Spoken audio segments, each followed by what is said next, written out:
Okay, this is a video I thought I posted yesterday and I did not. It's from section 3, average and instantaneous rates of change, classwork. And it was for this table here. So this is where I did my work. And I explained it on the video that I thought I posted yesterday, but I've lost the video now, so I'm going to talk my way through this. Now this is the way we're going to do this. Our starting time is 11 a.m. and we're looking at increments of time after 11 a.m. and we're going to find the distance traveled. Well, we're given that. We're going to find the time duration and the average velocity. Now down here they're asking you for the instantaneous velocity at 11 a.m. and you don't know that. I mean, you just can't. This is a point and these are average velocities here. So let's start with this one. The time between 11 a.m. and 11:30 is 30 minutes, which is half an hour, 0.05. And in that time, we traveled 24 miles. So if we want the average velocity, we take the distance, 24, and divide it by half an hour. By half an hour. And we ended up at 48 miles per hour. For the 11:15 time, the time between 11 a.m. and 11:15 is 15 minutes. 15 minutes is 1/4 of an hour, or 0.25. So we're going to take 13 miles divided by 0.25, and that turns out to be 52 miles per hour. For 10 minutes, 10 minutes is 1/6 of an hour. So we're going to take the distance 10 miles and divide it by 1/6, and we get 60 miles per hour. For 5 minutes, that's 1/12 of an hour. 5 over 60 is 1 over 12.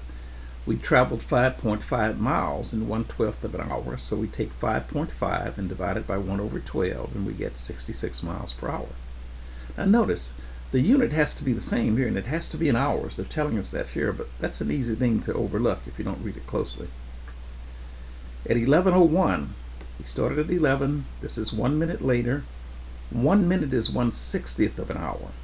And in that time, we travel 0.8 miles. So we take 0.8 divided by 1 over 60, and we get 48 miles an hour. For our next time frame, we go from 11 a.m. to 11 a.m. in 30 seconds. 30 seconds is 1/2 of a minute. A minute is 1/60th. 1/2 of 1 over 60 is 1 over 20. So we take 0.5 and divide it by 1 over 20, and we get 60 miles per hour.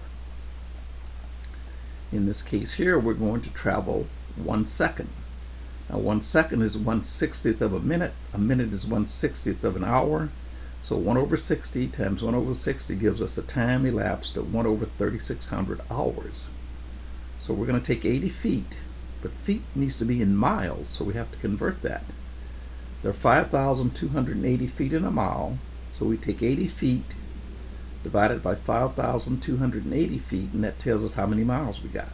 And then we take that number and divide it by 1 over 3,600, and that gives us 54.5 miles per hour.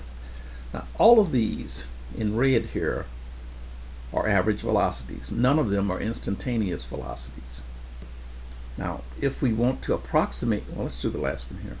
The distance is 0, the time is 0, so if we want to do the difference, this average velocity, we'd have 0 over 0, and that's undefined. So clearly we can't find the instantaneous velocity, and that explains this question here, why we can't use the technique. The average velocity uses at least 2 times, or 2 times. Instantaneous would only use 1.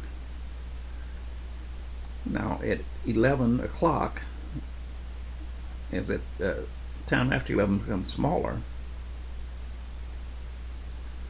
then the instantaneous velocity is going to be approximately equal to the one that has the smallest change in time.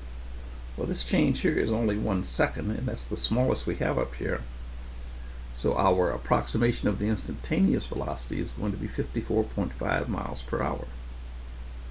And the reason for that is because that's the smallest time interval. I hope that answered your question. If it didn't, we may need to do a face-to-face encounter and talk about this a little bit, but I'll get this posted now. Goodbye.